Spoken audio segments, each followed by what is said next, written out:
The night burned in shades of crimson and smoke. Sirens wailed across the metallic plains outside New Houston, slicing through the air like blades of panic. The border walls shimmered, great, transparent barriers humming with blue current, separating the human territories from the alien refugee zones. On the other side, desperate shadows moved, carrying what little remained of their homes, their lives, their children. Dr. Jamal Reese was already running when the first shot cracked the sky. His breath steamed in the cold air, sweat mixing with the dust kicked up by drones sweeping overhead. He had seen this too many times. Soldiers firing on frightened families, bodies hitting the ground before the word help could even form. But this time, something in his gut screamed louder than reason. He saw her then, a tall alien woman with shimmering grey skin and eyes like deep pools of gold. She clutched a small cub, barely 8 years old, pressed against her chest as she ran toward the border lights. The crowd shouted warnings. Drones aimed. Jamal's heart pounded. "Stop! She's unarmed!" he yelled, waving his arms. But machines don't listen. A bolt of plasma ripped through the night, lighting her chest with a searing flash. The alien mother stumbled, clutching her child tighter as she fell. The cub screamed, a sound that sliced through Jamal's soul. Before the next shot could fire, he threw himself forward, instincts taking over. He didn't think about the laws, the cameras, or the punishments for helping an illegal life form. He thought only of that scream. Jamal slid across the dirt, catching the cub before her small body hit the ground. The air smelled like ozone and burning metal. He pressed his hand against the mother's wound, but the light was already fading from her eyes. "Please," she whispered in a broken human accent. "Save her. My Ayo." And then silence. The cub clung to him, trembling, her tiny claws digging into his arm. "Mama?" she whimpered, voice raw, words half-formed in her alien tongue. Jamal pulled her close, eyes burning. "I got you, lil' one. Ain't nobody else gonna touch you, you hear me?" Around them, soldiers shouted orders. Drones zoomed in, scanning faces, tagging refugees. Jamal knew he had seconds, maybe less, before they noticed him holding contraband life. He stood cradling Ayo and ran toward his medical transport parked behind the barricades. His chest ached where the adrenaline had turned to fear, but he kept moving. The ground vibrated beneath his boots. Drones followed, targeting, calculating. Inside the vehicle, the smell of antiseptic and burnt circuits hit him. He threw the door shut and dropped into the driver's seat. The console flickered. Biometric ID needed. Jamal slammed his palm on the scanner. "Override, Reese Delta 1. "Unauthorized mission, Dr. Reese," the system replied coldly. He punched the dash. "Override, damn you! Emergency evac protocol." The engine roared to life. Tires screeched on the steel dust. Plasma bolts exploded behind him as he sped through the narrow maintenance road, shielding Ayo with his body. She whimpered again, whispering something soft, rhythmic, like a prayer or a song. He couldn't understand the words, but they carried a pulse, a rhythm that reached deep inside his chest. It reminded him of something old, the kind of song his grandmother used to hum back in the South before the floods swallowed the land. "Hold on, baby girl," he said, tightening his grip. "You safe now." In the rearview mirror, the horizon glowed with flames. Soldiers moved like ghosts behind the smoke.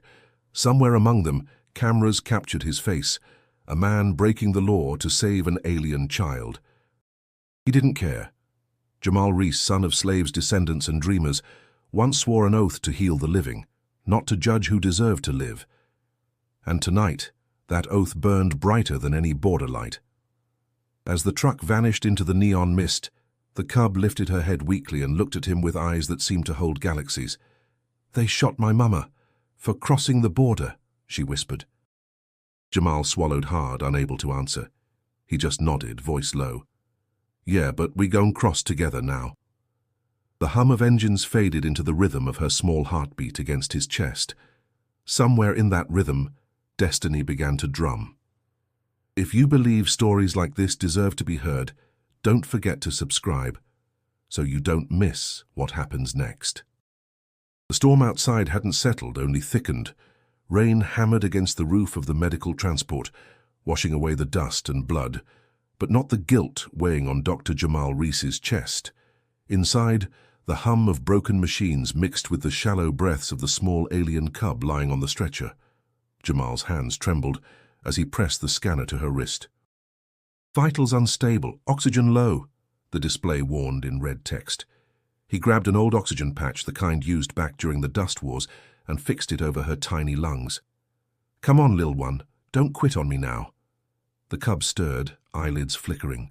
Her skin shimmered faintly under the emergency lights, silver threads moving just beneath the surface, like starlight trapped under glass. Jamal didn't know her species, but he could tell she wasn't built for human atmosphere. Her breathing rasped like broken glass.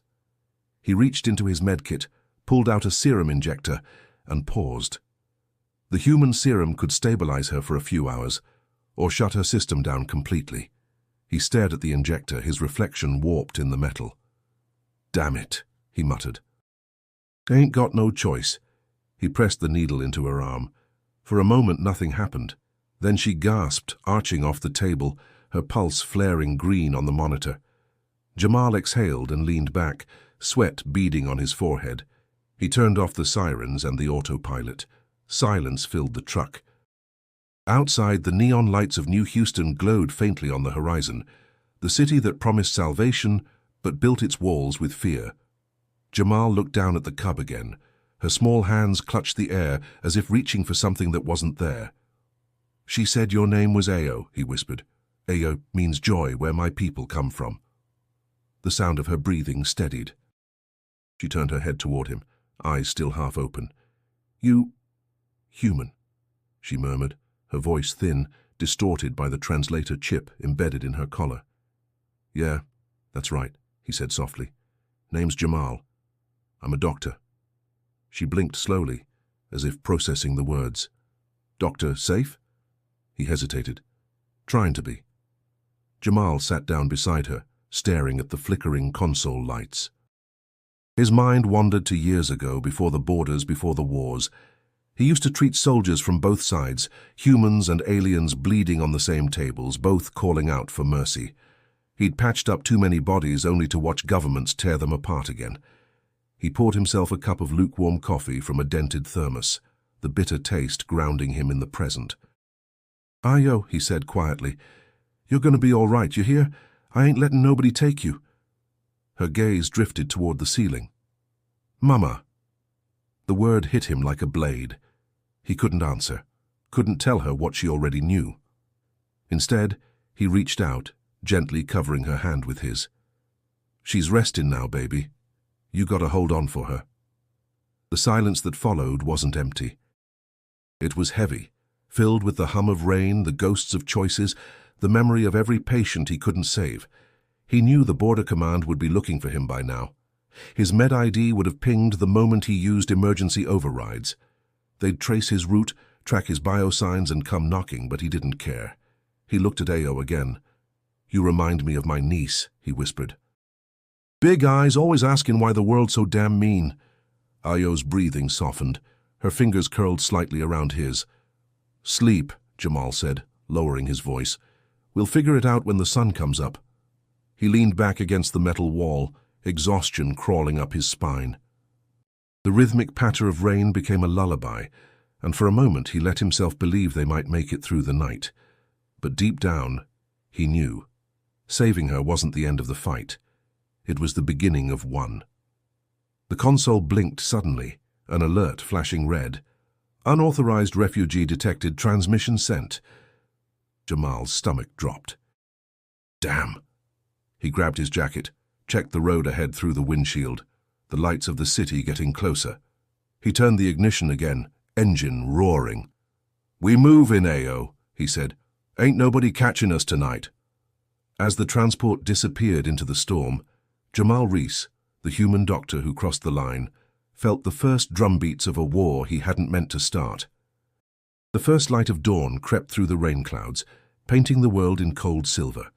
The transport rumbled along the old freeway, its tires splashing through puddles that reflected the dying stars.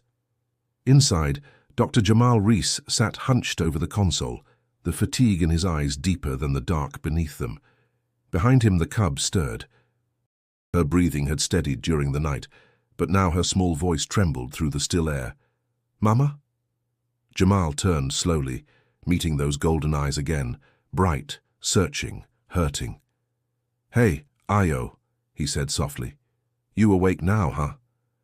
She blinked, confused, words struggling past the translator chip's static. "Where? Mama?" The question hit him like a pulse through the chest. For a second, he couldn't breathe. The right words didn't exist, not in any language, human or alien. He knelt beside her and pressed his hand over her trembling fingers. "She's gone, baby, but you still here. And I'm going to keep you safe." "That's a promise." Ayo's lip quivered, and then she made a sound no translation could catch, a sound deeper than grief. Half growl, half cry, rising from somewhere ancient. It filled the cabin, raw and shattering. Jamal froze. The monitors flickered. His heart did too. He wanted to say something, anything to stop that cry, but instead he found himself whispering, "Let it out, Lil One. Let it out." Her voice broke into smaller sobs until exhaustion took her again. Jamal sat there, his hand still holding hers, wondering what kind of world let a child lose everything before sunrise. He reached for the radio scanner, flipping through static, news bursts, coded warnings. Then he heard it. His own name. Doctor. Jamal Reese, medical officer of New Houston General, wanted for aiding alien refugees. Suspect is armed and dangerous. Report immediately. He shut the radio off and leaned back in the seat. "Armed and dangerous," he muttered. "Ain't that something?" Ayo stirred again, her voice barely a whisper. "Why, they shoot Mama." Jamal turned to her. "Because they scared. Scared of what they don't understand." She frowned, confused by fear that wasn't her own. "Scared of us?" He nodded. "Yeah, baby. Sometimes people see something different and think it's danger instead of beauty." She stared at him a long moment, her golden eyes catching the weak light. "You different too." He let out a quiet laugh. "Yeah, I guess I am." He looked down at his brown hands, scarred and steady. The same hands that once stitched up soldiers on both sides of the border. Hands that had learned to heal, not hide. Ayo tilted her head, studying him. "Why help me?" Jamal sighed. "Because when I was little, my grandmama told me, if you see somebody suffering and walk past 'em, you part of the hurt. I done walked past too many, Ayo. Couldn't do it again." Her breathing steadied. She watched him with a quiet trust that twisted something inside him. He reached for the medkit, adjusted her patch and covered her with a thermal sheet. "You rest." "We got a long way to go." For a moment, the only sound was the hum of the engine and the rain easing off outside. Jamal closed his eyes, but the images wouldn't stop. The mother's fall, the shot, the way the border lights flashed over her body. He clenched his fists, jaw tight. Ayo's small hand reached out, brushing his sleeve. "Doctor, you safe too?" The question pulled him back. He forced a smile. "Safe enough. Don't you worry about me." She yawned, curling up, her tail wrapping around her legs like a blanket. "Mama said, the stars don't forget." He looked out the windshield, where the storm was breaking and the horizon glowed faintly gold. "She right," he said. "Stars remember everything." As Ayo drifted back to sleep, Jamal whispered to himself, "They shot her for crossing a line that shouldn't even exist, but I ain't letting this child die behind somebody else's wall." The engine hummed a steady rhythm, almost like the beat of an old drum, guiding them toward a city that might save them, or destroy them both. By mid-morning, the storm had given way to sunlight sharp enough to sting the eyes. The freeway ended at the rusted gates of South Block 12, a sector long abandoned by the government, now home to the people who refused to leave when the system forgot them. On the cracked walls, murals of black faces stretched skyward, painted in colors so alive they seemed to breathe. Jamal Reese slowed the transport, eyes scanning the skyline of New Houston's forgotten heart. "This where we safe?" Ayo asked softly from the back, her small voice tremoring. He nodded. Safer than out there, anyway. The gate buzzed, metal grinding as it opened. Beyond it lay the Neo-Kin Enclave, a place humming with rhythm and light. Solar towers twisted like spears reaching toward the sun, their surfaces painted in ancestral symbols. The air smelled of oil, incense and street food sizzling on open griddles. People walked in long flowing fabrics mixed with tech armor, skin glowing with nanolights that pulsed like heartbeats.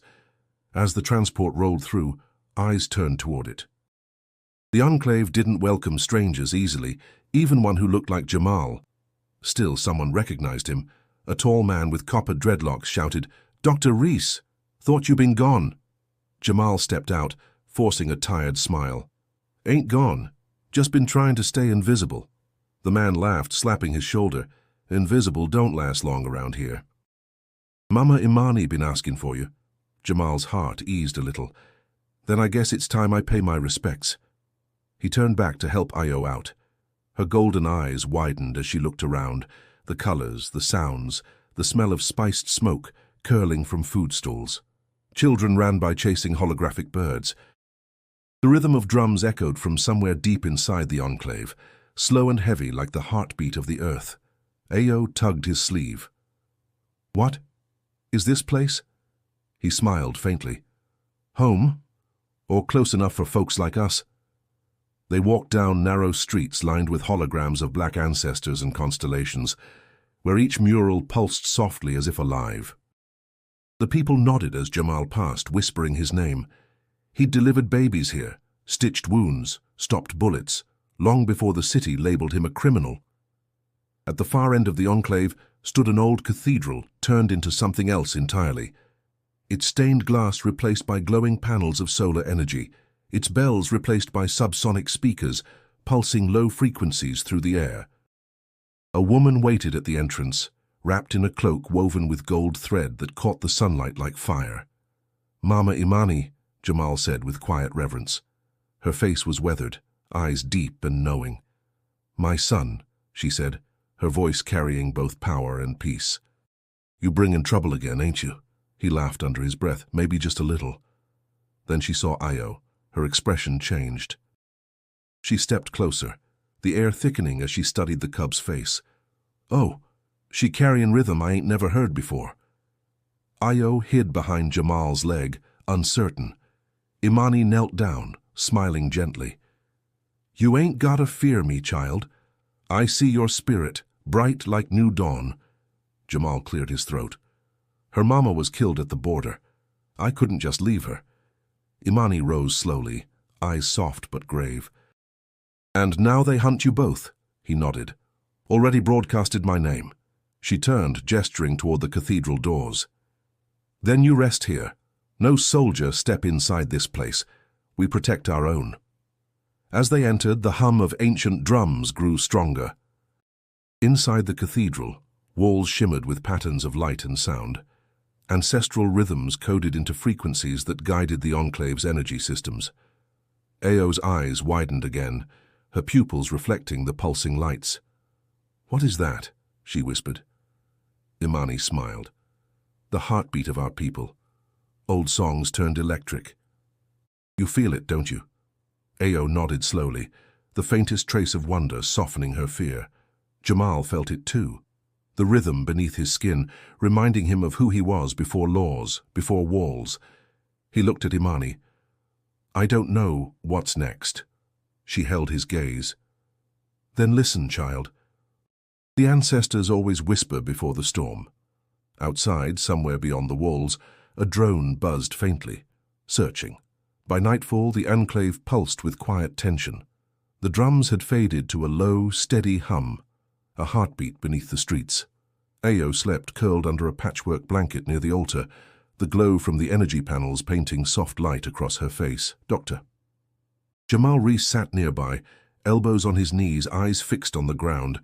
His pulse throbbed behind his temples, like the echo of a warning he couldn't shake. He hadn't slept since the border. Every time he closed his eyes, he saw the flash, the plasma fire slicing through the air, the mother's body folding in silence. Guilt clung to him like smoke. "Mama Imani," he said quietly. You think they'll find us here? The elder stood by the doorway, her hands clasped around a carved staff, humming with faint electricity. They always find what they fear most, she said. But you forget, fear don't walk easy through faith. Jamal nodded, though his heart didn't agree. He rubbed his palms together, the calluses rough against each other. I just need time to figure what comes next. Before she could answer, the hum of engines cut through the air, low, mechanical, growing louder. Jamal froze. Imani turned, eyes narrowing. "Law's at the gate," a voice called from outside. Io stirred, her tail twitching as if sensing danger. Imani placed a hand on Jamal's shoulder. "Go to her. Keep her still." He moved quickly, crouching beside Ao as she blinked awake. "What's wrong?" she asked in a small voice. "Just stay quiet, baby. Everything's all right." The heavy clang of boots echoed through the street beyond the cathedral. Then, a voice, cold, official, amplified through a megaphone. "Dr. Jamal Reese, step outside. You are under investigation for aiding non-human fugitives." "Surrender now." Jamal's chest tightened. That voice, and he knew it. He rose, stepping toward the door. "Neva Jackson?" Silence followed for a beat. Then the voice softened, just enough to carry something human. "Jamal, don't make this harder. You know I gotta do my job." He closed his eyes. "Damn." Mama Imani's gaze was steady. "That one your kin?" He shook his head. "Used to be my student. Smartest I ever had." Imani smiled faintly. "Then maybe she still got sense." Jamal stepped out into the street. The air was electric, the lights of armored vehicles cutting through the shadows. Captain Neva Jackson stood at the front, helmet off, her dark curls braided tight, her uniform crisp. Her face was a mix of resolve and regret. "Neva," Jamal said, voice low. "You really came all this way for me?" she exhaled. "Command says you crossed the line, harboring alien life. That's treason now." "Treason?" He laughed bitterly. "Since when saving a child became treason?" Her jaw tightened. "You think I like this? They sent me because they knew you'd listen." Jamal stepped closer, the streetlights flickering across his tired face. "And what if I don't?" She hesitated, lowering her weapon slightly. "Then they'll send someone who won't ask first." He looked past her, soldiers lined up, drones scanning the enclave. Families peered from doorways, fear creeping through the crowd. He turned back to Neva. "You remember what I told you back at the academy," he said. "Medicine don't care what color your skin is, what world you come from. If it's breathing, you fight to keep it that way." Her eyes softened for a heartbeat.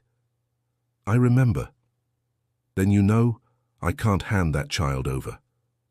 Behind him, Ao's voice broke through the silence, soft, trembling. "Doctor?" Neva looked over his shoulder, seeing her for the first time. The small alien cub, eyes glowing gold against the dim light. The soldiers shifted, uneasy. "She's just a kid," Jamal said. "Lost her mama at the line, that's all." Neva's grip faltered. "Jamal, if they find her, they'll—" "Then don't let 'em," he said quietly. For a long moment neither moved. The wind carried the faint rhythm of drums again, deep and low from within the enclave. Finally Neva turned to her team. "Search perimeter only. Nobody enters the temple." A soldier started to protest, but one sharp look from her ended it. Jamal exhaled, relief mixed with dread. "Thank you." "This buys you hours, not days," she said. "You better use 'em." He nodded. "I will." As she walked away, the streetlights flickered again, reflecting in the puddles like stars trembling on water. Mama Imani appeared beside him, her voice calm. "The law arrived, child, but the law ain't justice." Jamal looked back at Io. "No," he whispered, "it sure ain't." The enclave slept uneasy that night. The air carried the metallic tang of tension, the kind that made the walls hum with silence. Dr. Jamal Reese sat in the candlelit chamber of the cathedral, his mind running circles around the same question. What happens when the world don't want saving? He couldn't shake Neva's face from his thoughts, that flash of doubt in her eyes before she walked away. Maybe she'd bought them a few hours, but the storm was still coming. He looked over at Ayo, asleep near the altar, wrapped in one of Imani's woven cloaks. Her breathing had softened, her small body calm at last. For the first time, she looked like any other child. Jamal whispered, "You deserve better than this, little one." The sound of footsteps echoed through the hall. Mama Imani entered, carrying a bowl that glowed faintly from within. The scent of herbs and burning resin filled the air. "You talking to spirits again, Jamal?" she asked, her tone half teasing, half solemn. He gave a tired smile. Maybe they the only ones still listening. She knelt beside him, setting the bowl between them. Inside, the mixture pulsed with dim blue light. "You've been walking between worlds your whole life," she said. "Human enough to fix their wounds, but too soulful for their cold laws." Jamal chuckled dryly. "Guess that's my curse." Imani shook her head. "That's your calling." The light flickered, shadows bending across the walls in rhythm with the faint drums outside. Ayo stirred in her sleep, whispering in her alien tongue. Sounds like wind and song braided together. Jamal turned, brow furrowed. "She's talking again." Imani closed her eyes, listening. The whisper carried something deeper. Not just words, but patterns, resonant tones that seemed to pulse in time with the heartbeat of the enclave itself. "That ain't just talking," Imani said. "That's memory."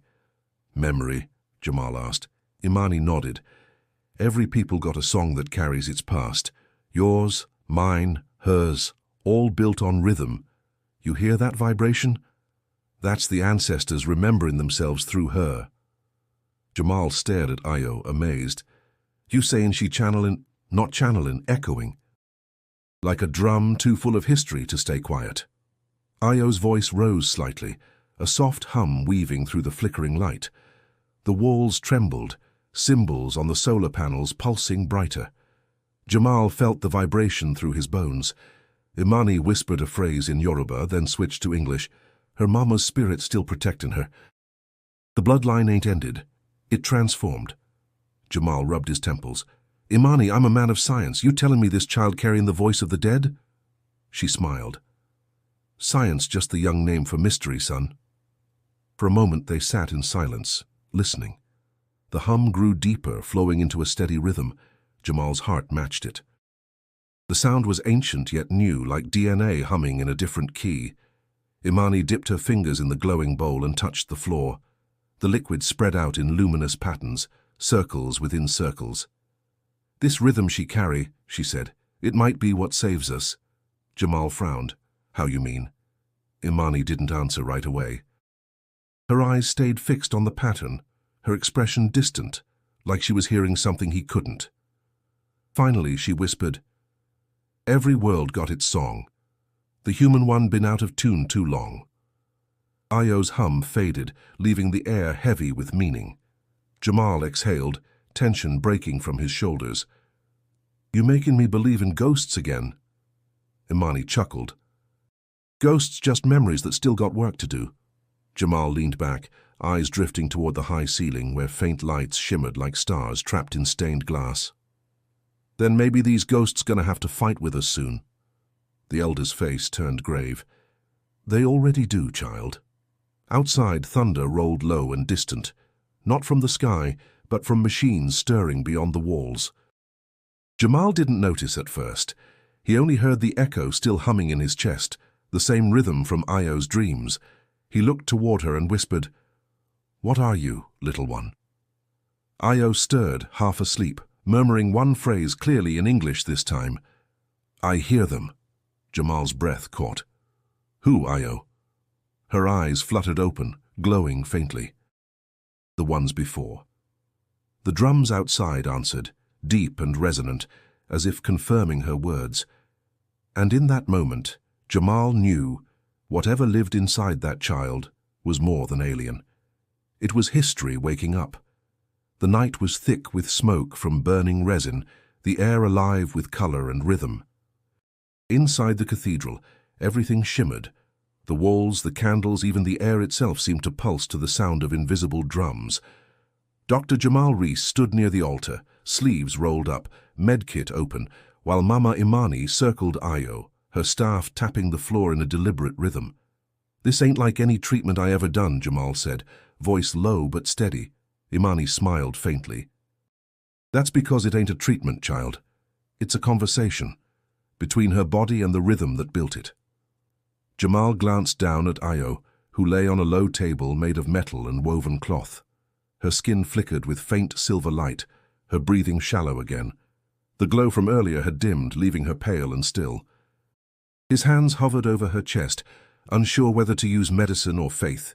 He'd seen miracles before, machines restarting hearts that should have stayed still, nanobots rebuilding bones molecule by molecule. But this was different. "What do you need me to do?" he asked. Imani reached into her cloak and handed him a small vial filled with shimmering blue liquid. "That's her mother's last blood trace," she said. "You found it on her clothes when you carried the child, didn't you?" Jamal blinked. He had. He hadn't even realized he'd kept it. "You mix that with your serum," Imani said. "Your science will hold her together. My song will call her back." He hesitated. "You think that'll work?" "I don't think," she said softly. "I know." He took a deep breath, uncapped the vial, and mixed the alien blood with a stabilizer compound. The liquid shimmered violently, changing color, purple, then gold. He injected it into the port beneath Ayo's wrist. Her body jolted once, then went still again. Imani began to hum, low and slow, her voice sliding between tones that weren't on any human scale. The drums outside responded, almost as if the enclave itself was listening. The floor vibrated under Jamal's feet. He could feel the rhythm building, like the earth breathing through their bones. Jamal pressed a hand over Ayo's chest, counting her pulse. "Still weak," he muttered. "Come on, baby, hold on." Imani's hum deepened, words forming in a language older than any database could record. Sparks of blue light began to rise from the floor, swirling around Ayo's body. Her skin responded, the silver glow returning, veins lighting like rivers of starlight. "Her cells are reactivating," Jamal whispered, astonished. "This isn't possible." Imani cut him off gently. "Ain't nothing impossible about the truth, you just call it by the wrong name." The rhythm reached a fever pitch. Jamal's heart matched it without meaning to. He wasn't humming, but something deep inside him, maybe his grandmother's old songs, maybe just survival, began to echo with it. His hands moved instinctively, adjusting sensors, guiding energy flow from the nanite generator. For a moment, human science and ancestral rhythm became one. Ayo gasped, a sharp, piercing breath. Then another. Her eyes snapped open, glowing golden again. The air around her rippled. The lights above flickered. Jamal stumbled back, overwhelmed by relief and awe. "That's it," Imani said, smiling. "She back." Ayo blinked, looking from Imani to Jamal. "I saw them," she said weakly. Jamal crouched beside her. "Saw who?" "The ones before. They said, 'The song not done yet.'" Imani's smile faded. "Then we best keep singing." Jamal swallowed hard, the weight of what had just happened settling in. "She's stable now, but I don't know for how long. Whatever's inside her is bigger than medicine," Imani finished. He nodded slowly. "Yeah, and it's bigger than me too." Ayo reached for his hand, small fingers trembling. "Doctor, thank you." Jamal squeezed back, voice rough. "Ain't no doctor can take credit for that, lil one. You fought your own way back." Outside, the drums softened, fading into a steady rhythm that sounded almost like breathing. Imani looked at the two of them, her eyes full of both pride and sorrow. "You just tied your fates together," she said quietly. "From here on, every move you make gonna shake the ground." Jamal didn't answer. He just looked at Ayo, alive, shining, fragile, and knew the elder was right. The rhythm had only just begun. Captain Neva Jackson stood alone beneath the floodlights, the city skyline jagged and sharp behind her. New Houston shimmered in the distance, like a promise it never meant to keep. Her uniform felt heavier than usual, not from the armor, but from the weight of what she was about to do. She replayed the images in her mind for the 100th time. The child's golden eyes, the way Jamal stood in front of her like a wall built from purpose. The law was clear, but the law didn't feel right. She paced along the concrete edge of the rooftop command post, rain spitting lightly across her face. The wind carried the faint echo of drums from the Neo-Kin enclave, a sound that had always made her feel something she couldn't quite name. Lieutenant Harrow approached, stiff as always. "Captain, Command is requesting a status update. Do we move on the temple tonight, or wait for clearance from Central?" Neva didn't look at him. "Stand down for now, perimeter only, no entry." Harrow frowned. "Ma'am, with respect, that's a risk." "The fugitive is a doctor who saved lives in half our conflict zones, and the child is unarmed.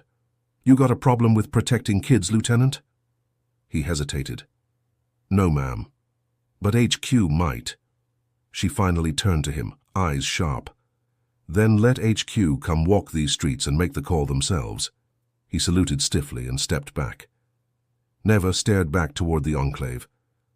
She could still remember being 12, huddled inside a refugee clinic after her housing unit collapsed in the quake. She remembered the smell of bleach, blood, and fire, and she remembered Dr. Jamal Reese, young back then, eyes tired but steady, stitching up her grandmother's leg like it meant something. That day changed her life. He didn't care what side her people came from. He only cared about keeping breath in lungs. Now she was the one holding the gun. She turned away, walking back into the mobile command unit.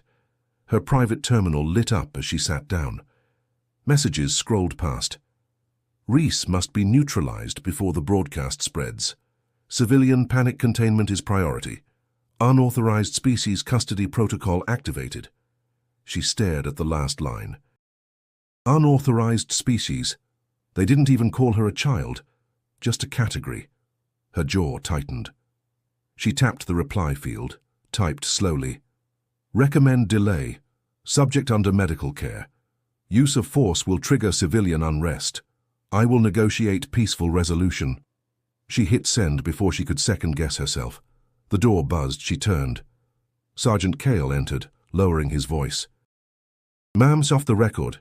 You sure you want to go this route?" Neva looked up. "You ever seen a child burned alive by drone fire, Cale?" He hesitated. "Yes, ma'am. Kandari line. 4 years back." She nodded. "Then you already know, I'm sure." He saluted once more, then left. Alone again, Neva exhaled slowly. Her reflection stared back from the glass. Dark brown skin, tired eyes. The face of someone caught between duty and something older. She picked up a small pendant from her neck, an old carved bead her grandmother used to wear. She held it between her fingers, closed her eyes. "You told me, Nana," she whispered. "The day would come I'd have to choose which kind of warrior I wanted to be." A soft knock at the door broke the silence. A junior tech peeked in. "Captain, message just came through. Central Command's rerouting enforcement. ETA 45 minutes. Neva stood. "Copy that. Hold the perimeter." "Yes, ma'am." She grabbed her coat, walked out into the misting rain again. Her boots echoed across the metal walk. She looked out over the city, toward the enclave where the drums still played. Somewhere down there a child was breathing because of the man they'd branded a traitor, and tonight Neva Jackson knew her badge didn't mean justice, not anymore. She whispered to the wind, to her ancestors, to herself, "If the law makes me a weapon, maybe it's time I learn how to break." The first drone appeared just before dawn. Its red scanner lights blinked through the low fog, slicing across rooftops like a predator's gaze. Within minutes more followed, humming like angry wasps over the quiet dome of the Neo-Kin enclave. Jamal Reese felt it before he saw it. The air changed, pressure dropping, rhythm faltering. The drums outside shifted to a warning beat, faster, sharper. Ayo woke up with a jolt, her eyes wide, her breath coming quick. "Doctor," she whispered, crawling toward him. "They're here." He nodded grimly, already moving. "Yeah, baby." They come in hard. Mama Imani stood in the doorway, staff in hand, her expression solemn. "They break in their word." "No," Jamal muttered, checking the few supplies he had left. "They just showing us it never meant anything to begin with." Outside, shouts rang out. Boots hit pavement. Residents ran for cover, ushering children into basements and cellars. Neon banners flickered as the Enclave's power grid began rerouting, shielding vital zones, darkening others. Ayo clutched his coat. "Where do we go?" "Nowhere," Jamal said, his voice calm despite the chaos. "We stand." The main doors shuddered as energy pulses hit them. They wouldn't last long. Imani walked to the altar, began tracing symbols in the air with her fingers. Golden glyphs appeared, humming softly. "We protect this place not with walls," she said, "but with truth." Jamal shook his head. "Truth don't stop plasma bolts." Imani turned to him. "But it shakes what fires 'em." Outside, the first unit breached the gates. Soldiers in dark armor stormed the square, weapons raised, scanning every face. Drones hovered above, projecting orders. Jamal stepped outside the temple, raising his hands. "Ain't no fight here," he called. "You want me? I'm right here." One of the soldiers raised his rifle.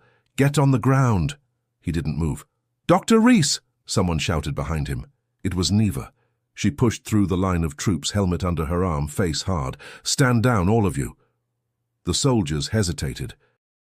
"You're not under orders anymore," she snapped. "This operation's suspended." "We received override from Central," the lead soldier said. "Mission is active." Neva's jaw clenched.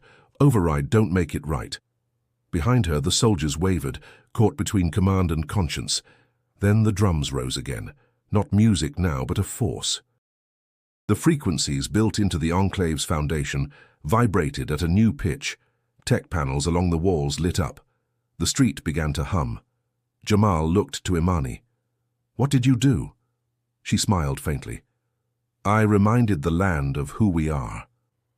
The ground beneath the soldiers shifted slightly, not violently, but enough to disorient.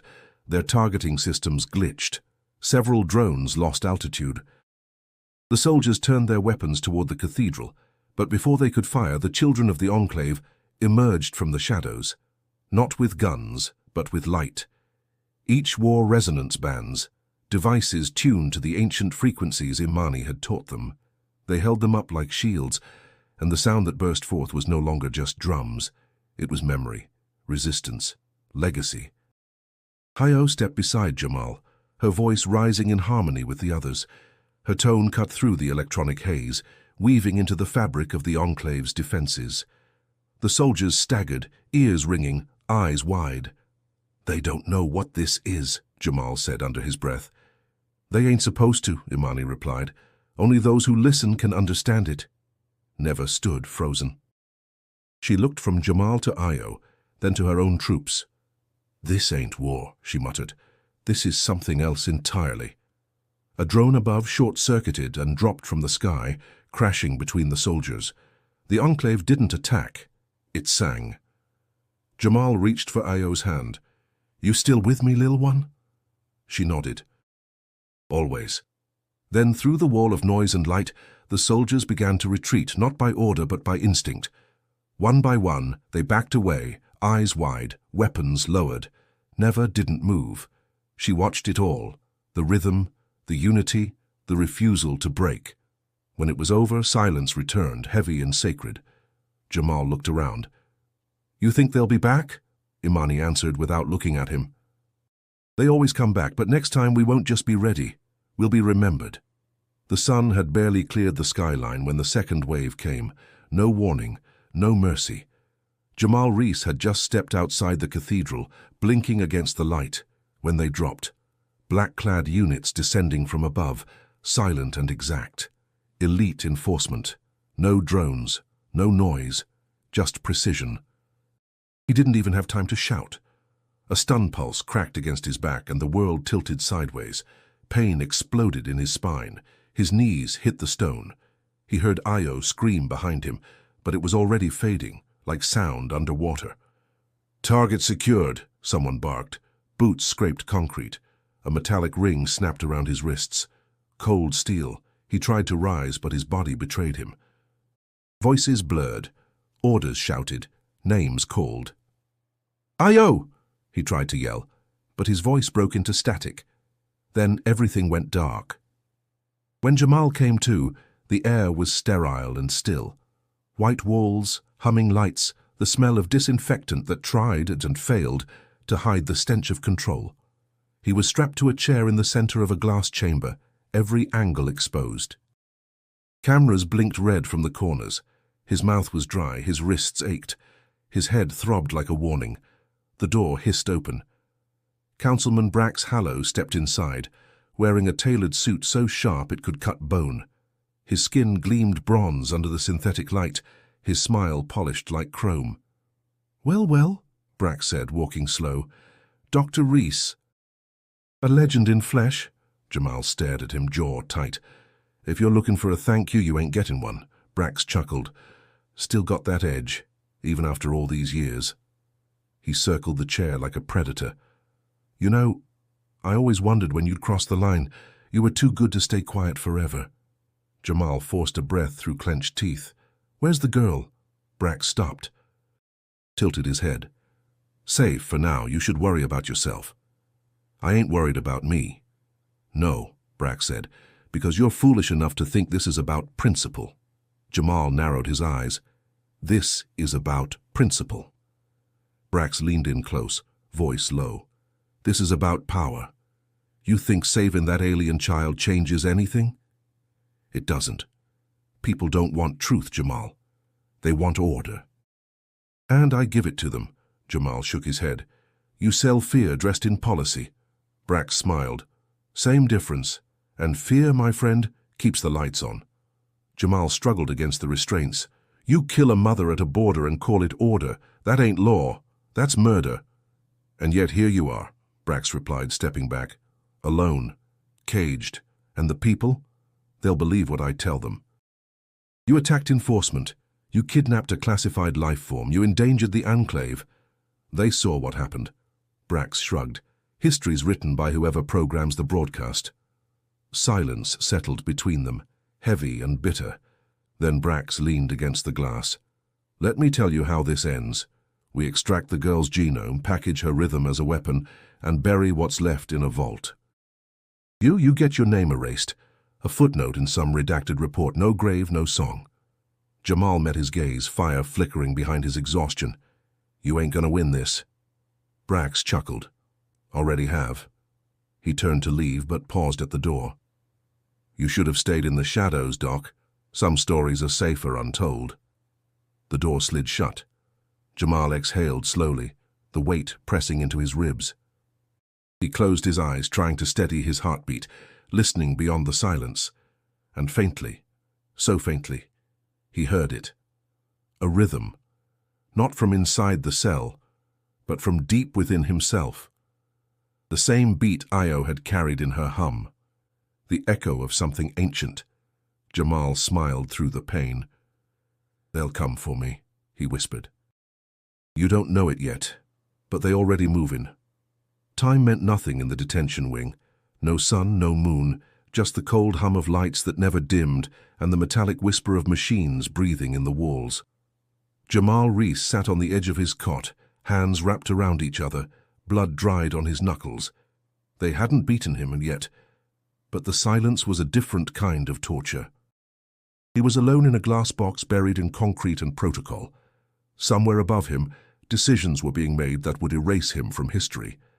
Somewhere below, secrets were bleeding into machines.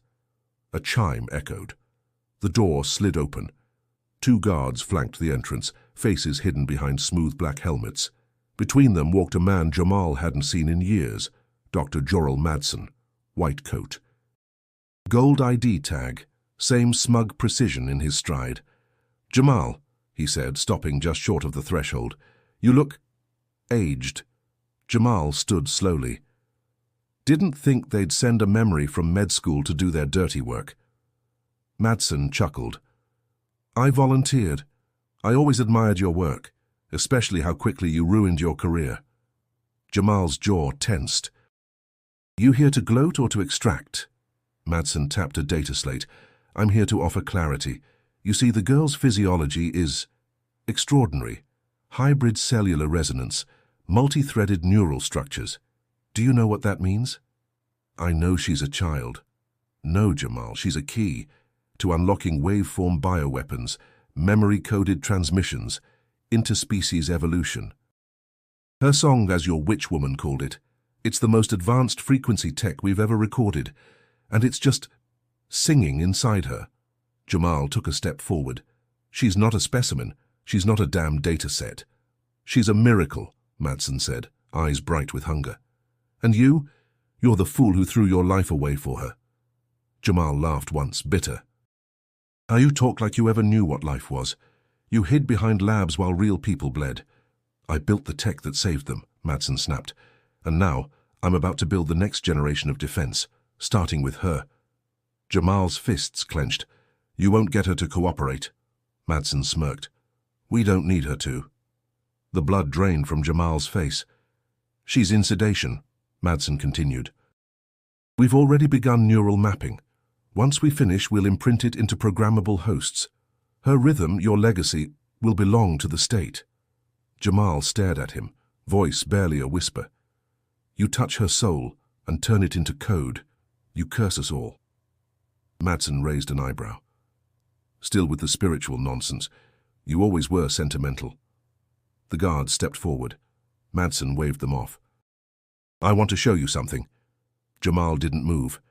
Walk, Jamal, Madsen said. Unless you'd rather rot in this cell, useless.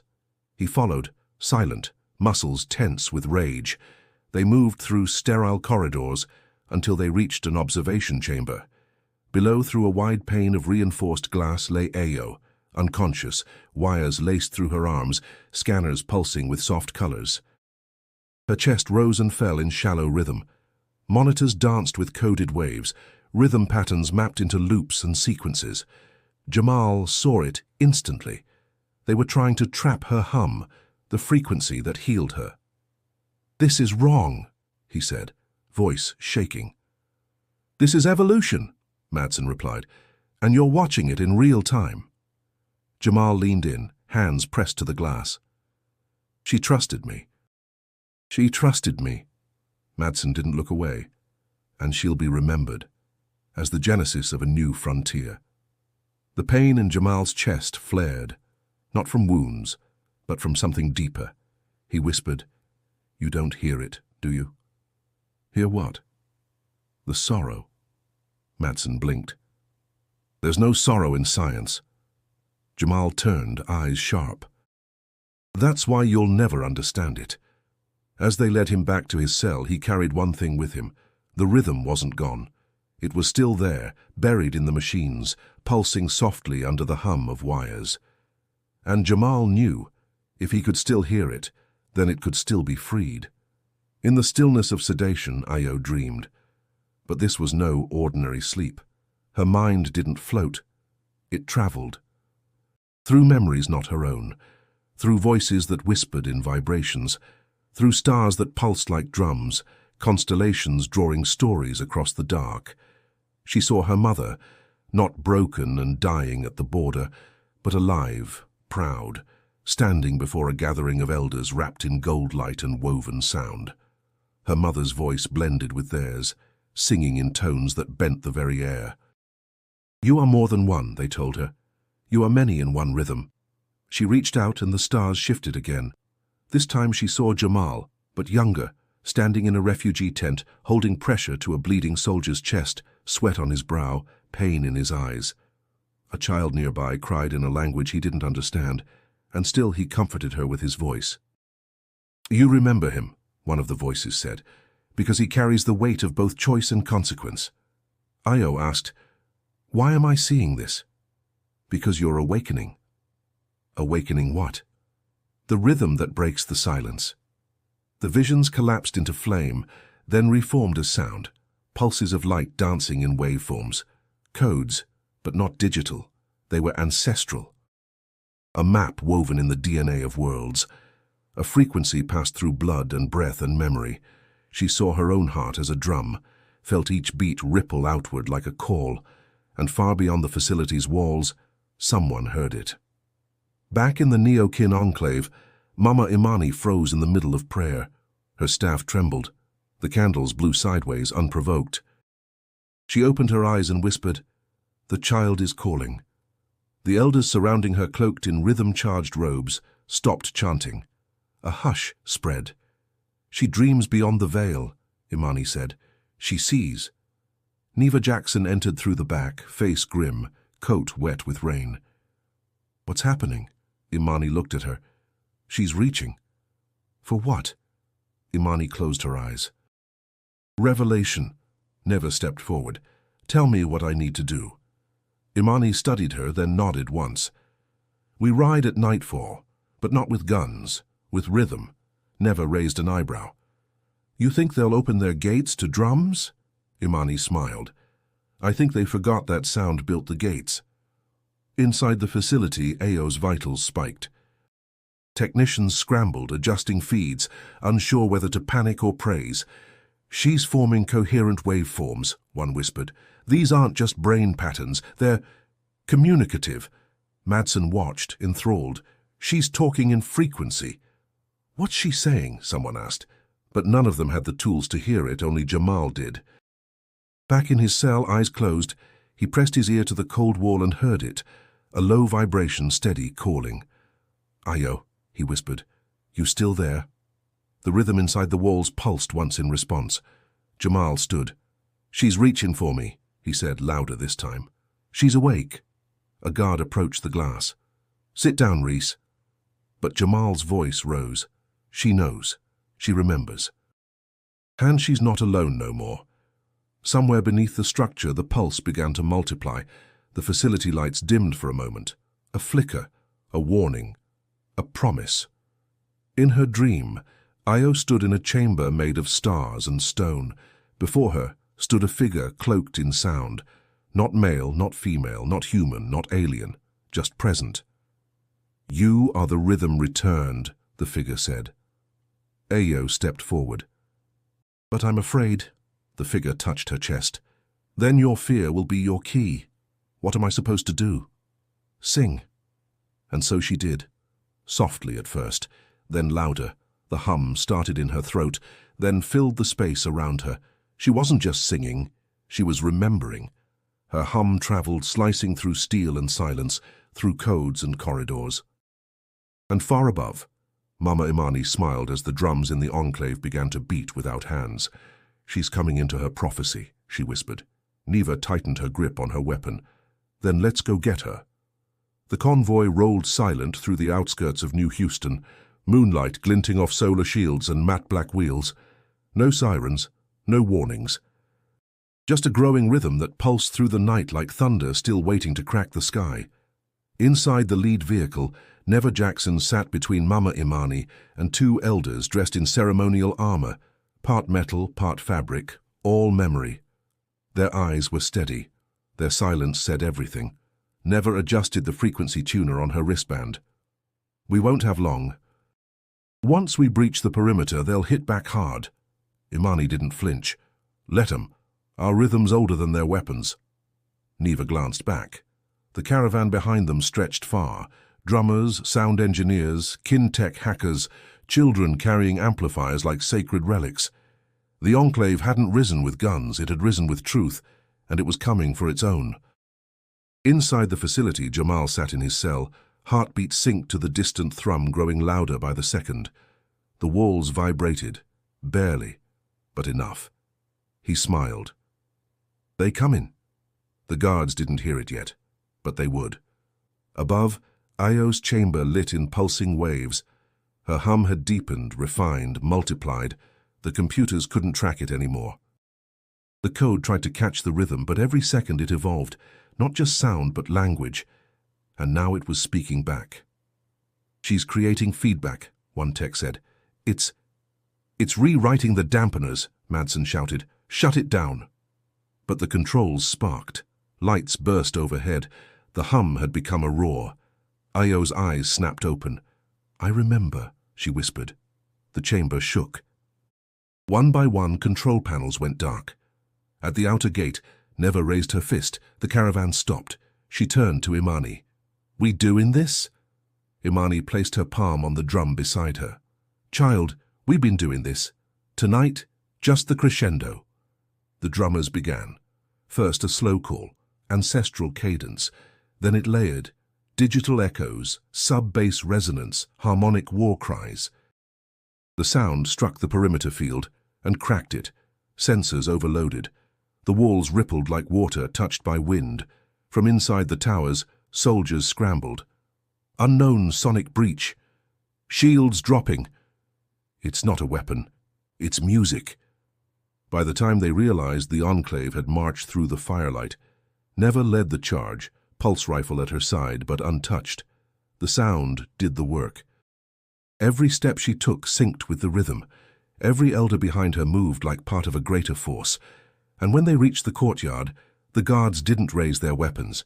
They dropped them, frozen, hypnotized, awakened. Mama Imani stepped forward, her voice like wind over drums. You caged a child whose song built bridges between stars. Now you go and listen. Above, glass shattered from vibration. Below, cell doors unlocked without keys. Jamal burst into the hallway just as alarms screamed across the grid. He ran, guided not by signs, but by the beat. Ayo's beat. In the control center, Madsen shouted, trying to override systems that no longer responded. She's turning it all against us, he screamed. The technicians had stopped working.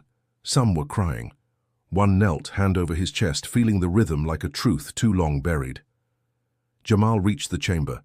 Ayo stood in the center, surrounded by broken glass and floating code. She turned to him, eyes bright as stars. You came, she said. He couldn't breathe for a second. Course I did, he whispered. You called me. They embraced. And in that moment, every rhythm fused, his, hers, theirs. The facility trembled, not in fear, but in release. Neva stormed the upper floors, leading the Enclave warriors to every wing, shutting down labs, freeing detained refugees. She found Madsen in the chaos. You think you can stop this? He spat. She didn't answer with words.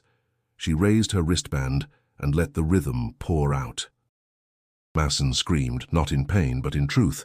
At sunrise, the flags above the facility had fallen. The gates were open. The silence that followed was not defeat. It was transformation. The uprising had not spilled blood. It had freed sound. Jamal stood with Ayo in the courtyard, watching the Enclave tend to the wounded, the lost, the waking. He looked at her and said softly, You changed everything. She smiled. No, we did. And in the distance, the drums kept playing, no longer a warning, but a celebration. The border no longer hummed. The once electric fence that split worlds down the spine of a continent stood silent, its lights extinguished, its sensors dead. Metal posts leaned at odd angles, some torn down by the uprising, others simply abandoned, as if they'd realized they had no purpose left. Jamal stood where the checkpoint used to be. Dust drifted in the morning breeze. No soldiers, no red lights, just earth, dry, cracked, and free. Ayo stood beside him barefoot, her toes digging into the dirt. Her eyes scanned the line that no longer divided. She whispered, It feels lighter. He nodded. Like the land can breathe again. Behind them, the people of the Neo-Kin Enclave worked beside refugees, not as saviors or guards, but as kin. They took down what was left of the barrier piece by piece, each fallen beam a step toward something neither side had believed possible. Neva approached, coat draped over her shoulder, uniform collar open. No rank on her chest anymore. Jamal turned to her. You sure about walking away from that? She nodded. Didn't walk away. I stepped towards something bigger. She paused, then added, Command labeled me a traitor. Guess that makes us family now. He chuckled. Welcome to the lineage. Ayo smiled, her voice soft. What happens now? Neva answered. We rebuild.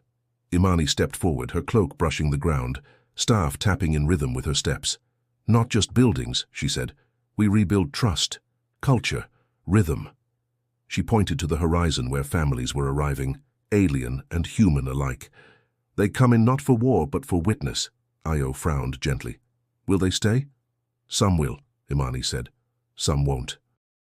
But none of them will forget what they saw. All around them, the Enclave vibrated with cautious joy. Children ran through what had once been a minefield. Elders sang while guiding strangers through open gates. Even the sky seemed brighter. Never looked at Io. You started something no army could have done. Io tilted her head. I didn't do it alone. No, Jamal added. But you gave us the rhythm. Ao looked down. I still hear them. The ones before. Imani stepped closer. Then don't stop listening, 'cause they ain't done teaching. The drums began again, not loud, not as a warning. Just a slow, steady beat. An invitation. One by one people picked it up, tapping fingers, stomping feet, humming tunes that never had lyrics but always held meaning. Jamal took Io's hand. Come on, he said. To where? She asked. He looked at the open land ahead. To wherever we want. For the first time. They stepped across the former border, not with fear, but with purpose. Others followed. And in that crossing, the land began to remember what it felt like to unite. Io turned to Jamal as they walked. Does this mean I'm safe now? He stopped. Looked at her. You ain't just safe, he said. You're home. She stared out at the field. Even if it ain't where I was born. Home ain't a place, he said. It's a people who see you and still choose to stay. She smiled, eyes glistening. And what are we going to do now? She asked. He grinned. Build something that don't need borders. Behind them, the last piece of the fence collapsed. Dust rose. Cheers followed. The rhythm kept playing, louder now but still sacred. Neva stepped beside Imani. What'll you call this new place? Imani didn't blink. Not new, just restored. Io turned back for one last glance at the land behind her, then faced forward. I think I'm ready, she said. Jamal squeezed her hand. Then let's go, Joy. Together, they walked on. Years later, the land no longer remembered the war, but the rhythm never left. Where the border once stood, a new city bloomed, not built with walls or checkpoints, but with bridges made of light and sound. The sky above it pulsed with soft energy grids that sang with the wind, and people moved freely beneath them, sharing food, language, and music without fear. And at the heart of it all stood the archive of memory, a living monument carved from black stone and starlight, shaped by both human hands and alien craft. Inside, a gathering sat cross-legged in a wide circle, young ones leaning forward, wide-eyed, listening. A tall woman stood at the center, skin luminous, eyes golden, hair braided with silver thread. She wore no badge, no crown. Just a pendant carved with the symbol of rhythm, a spiral within a drum. My name, she said, is Ao Reese. The crowd stirred. Whispers spread. Everyone knew the name. She smiled, her voice calm and clear. I was born between borders, raised in fire, saved by a man who believed rhythm could heal what war tried to erase. She paused, letting the silence settle. They shot my alien mother for crossing the border, she said, her voice unwavering. But a human doctor shielded me with his own body. The air held still. No one moved. That man became my father. Not by blood, but by promise. He didn't just protect me. He taught me that our heartbeat carries more power than any weapon. He showed me how to listen, not just with ears, but with soul. She gestured to the children. Each of you is a note in this song we're still writing. One child raised their hand. Miss Ao, what happened to the people who built the walls? She looked down for a beat, then replied, some disappeared, some changed, some stayed and learned to listen. The rhythm didn't erase them. It invited them. Another asked, and the doctor, where is he now? Io smiled softly. He watches the sunrise every morning from his porch, and every evening he tells stories to the stars. Sometimes when the wind is just right, I swear I hear him humming. The crowd chuckled gently. But the real truth, she continued, he's in every drumbeat we play. Every song we teach, every time we cross a line with love instead of fear. A hush returned. Then she reached into her coat and pulled out a recording orb. This was the last message he left me before the war ended. She activated it. Jamal's voice, older now, echoed softly through the hall. If you're hearing this, Joy, then it means we made it. I ain't sure what the world looks like now, but I pray it's louder, filled with laughing, dancing, and good trouble. Just remember, keep listening.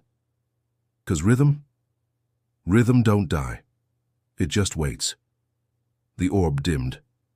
Io wiped a tear before it could fall. I keep listening, Pop. She stepped forward, lifting a small handheld drum, and tapped it once. The sound echoed through the archive like the first step on new soil. All around her the children joined in, hands on knees, on floors, on hearts. Boom, boom, boom, boom. The legacy lived.